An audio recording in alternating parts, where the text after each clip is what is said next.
My fellow citizens,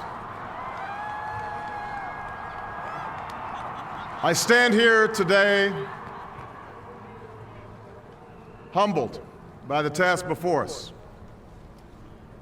grateful for the trust you've bestowed, mindful of the sacrifices borne by our ancestors.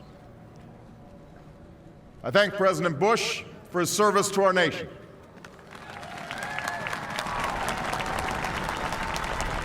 As well as the generosity and cooperation he has shown throughout this transition.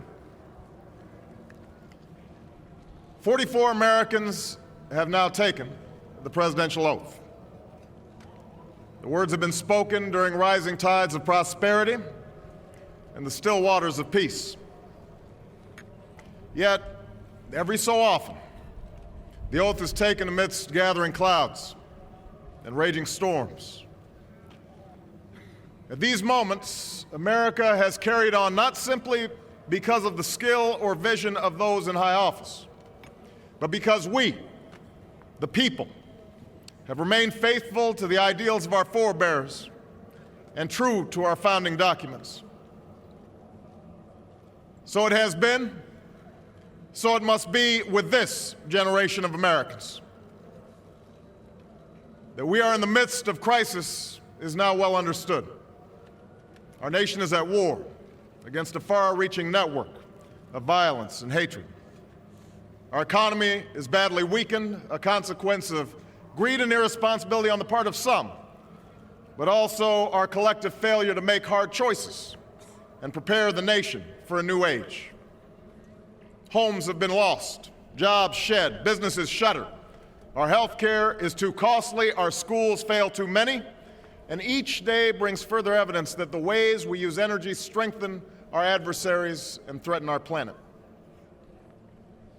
These are the indicators of crisis, subject to data and statistics. Less measurable, but no less profound, is a sapping of confidence across our land. A nagging fear that America's decline is inevitable, that the next generation must lower its sights. Today, I say to you that the challenges we face are real. They are serious and they are many. They will not be met easily or in a short span of time. But know this, America, they will be met.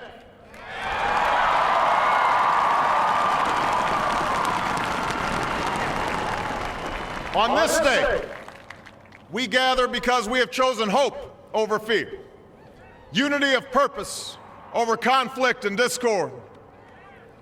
On this day, we come to proclaim an end to the petty grievances and false promises, the recriminations and worn-out dogmas that for far too long have strangled our politics.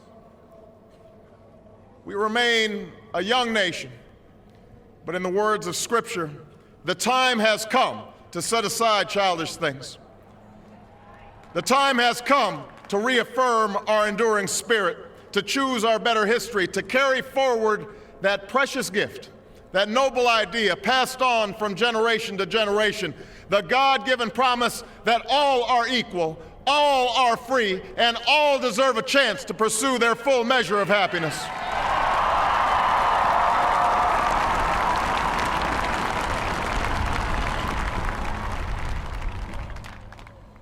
In reaffirming the greatness of our nation, we understand that greatness is never a given. It must be earned. Our journey has never been one of shortcuts or settling for less. It has not been the path for the faint-hearted, for those who prefer leisure over work or seek only the pleasures of riches and fame. Rather, it has been the risk-takers, the doers, the makers of things, some celebrated, but more often men and women obscure in their labor, who have carried us up the long, rugged path towards prosperity and freedom. For us, they packed up their few worldly possessions and traveled across oceans in search of a new life.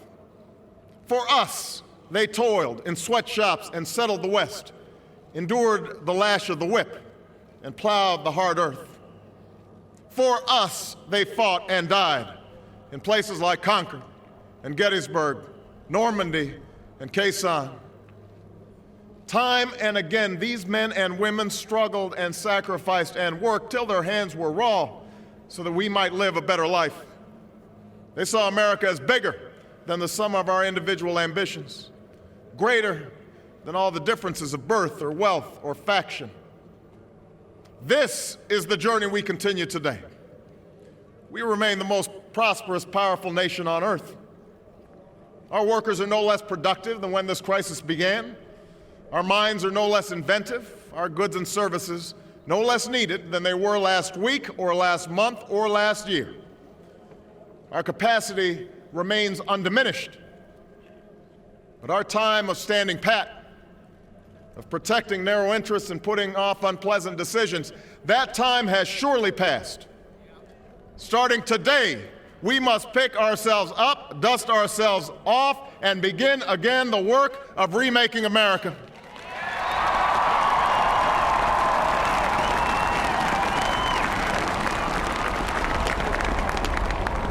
For everywhere we look, there is work to be done.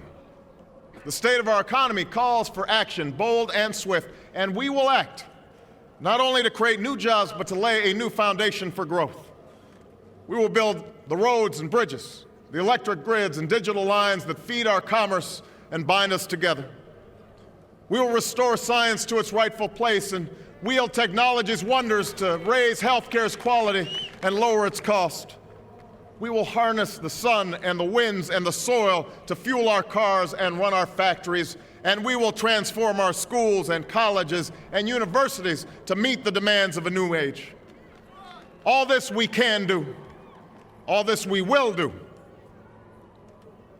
Now, there are some who question the scale of our ambitions, who suggest that our system cannot tolerate too many big plans.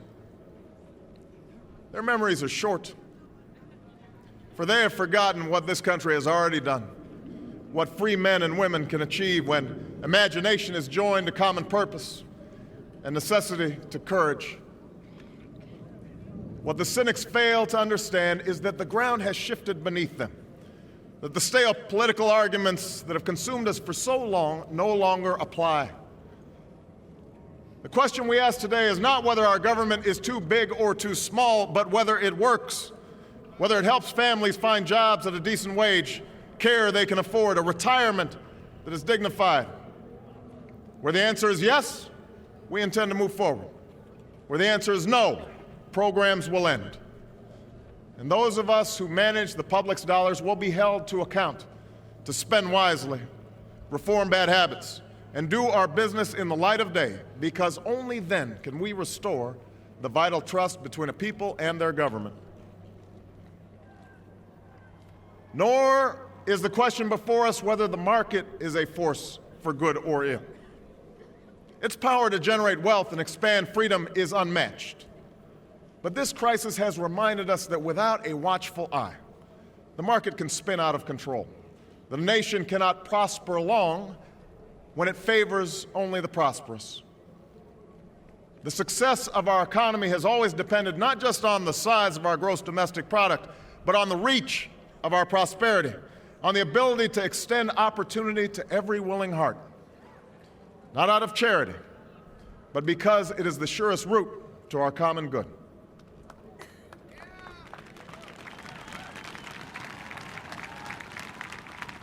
As for our common defense, we reject as false the choice between our safety and our ideals. Our founding fathers, faced with perils that we can scarcely imagine, drafted a charter to assure the rule of law and the rights of man, a charter expanded by the blood of generations. Those ideals still light the world, and we will not give them up for expedience' sake. And so, to all the other peoples and governments who are watching today, from the grandest capitals to the small village where my father was born, know that America is a friend of each nation and every man, woman, and child who seeks a future of peace and dignity, and we are ready to lead once more.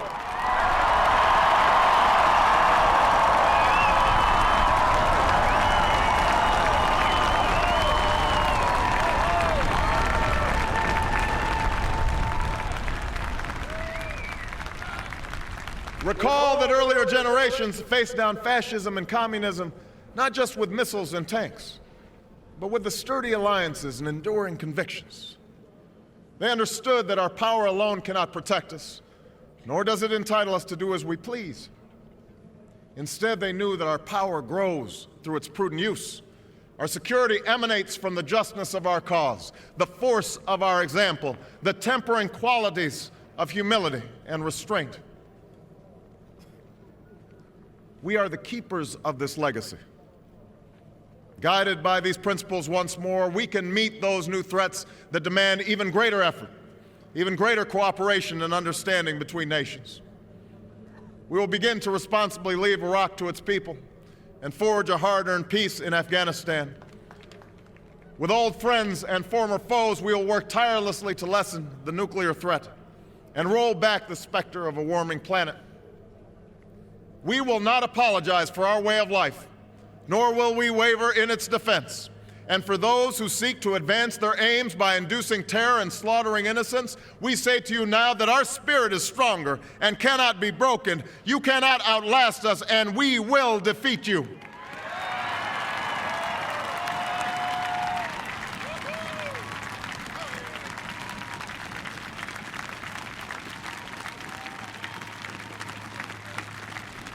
For we know that our patchwork heritage is a strength, not a weakness.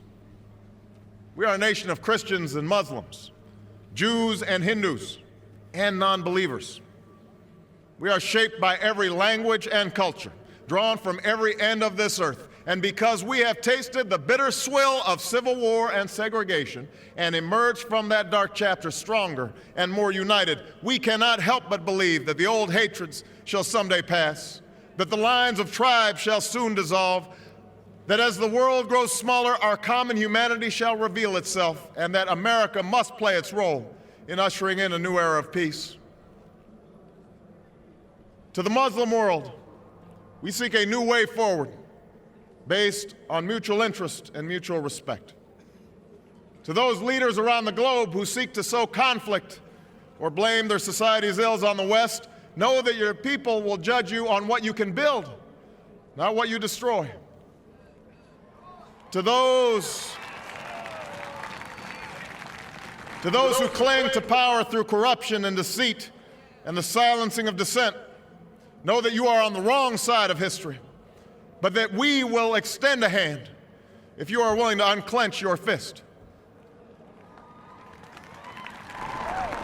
To the people of poor nations, we pledge to work alongside you to make your farms flourish and let clean waters flow, to nourish starved bodies and feed hungry minds. And to those nations like ours that enjoy relative plenty, we say we can no longer afford indifference to the suffering outside our borders, nor can we consume the world's resources without regard to effect. For the world has changed, and we must change with it. As we consider the road that unfolds before us, we will remember with humble gratitude those brave Americans who, at this very hour, patrol far-off deserts and distant mountains. They have something to tell us, just as the fallen heroes who lie in Arlington whisper through the ages. We honor them not only because they are the guardians of our liberty, but because they embody the spirit of service, a willingness to find meaning in something greater than themselves. And yet, at this moment, a moment that will define a generation, it is precisely this spirit that must inhabit us all. For as much as government can do and must do, it is ultimately the faith and determination of the American people upon which this nation relies. It is the kindness to take in a stranger when the levees break, the selflessness of workers who would rather cut their hours than see a friend lose their job, which sees us through our darkest hours. It is the firefighter's courage to storm a stairway filled with smoke, but also a parent's willingness to nurture a child that finally decides our fate. Our challenges may be new. The instruments with which we meet them may be new. But those values upon which our success depends, honesty and hard work, courage and fair play, tolerance and curiosity, loyalty and patriotism, these things are old. These things are true. They have been the quiet force of progress throughout our history. What is demanded then is a return to these truths. What is required of us now is a new era of responsibility, a recognition on the part of every American that we have duties to ourselves, our nation, and the world, duties that we do not grudgingly accept, but rather seize gladly, firm in the knowledge that there is nothing so satisfying to the spirit, so defining of our character, than giving our all to a difficult task. This is the price and the promise of citizenship. This is the source of our confidence, the knowledge that God calls on us to shape an uncertain destiny. This is the meaning of our liberty and our creed, why men and women and children of every race and every faith can join in celebration across this magnificent mall, and why a man whose father less than 60 years ago might not have been served at a local restaurant can now stand before you to take a most sacred oath.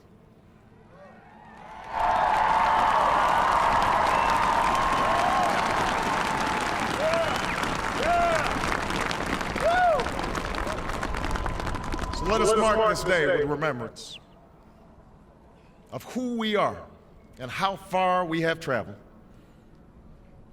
In the year of America's birth, in the coldest of months, a small band of patriots huddled by dying campfires on the shores of an icy river. The capital was abandoned. The enemy was advancing. The snow was stained with blood. At a moment when the outcome of our revolution was most in doubt, the father of our nation ordered these words be read to the people. Let it be told to the future world that in the depth of winter, when nothing but hope and virtue could survive, that the city and the country, alarmed at one common danger, came forth to meet it. America, in the face of our common dangers, in this winter of our hardship, let us remember these timeless words. With hope and virtue, let us brave once more the icy currents and endure what storms may come. Let it be said by our children's children that when we were tested, we refused to let this journey end, that we did not turn back nor did we falter.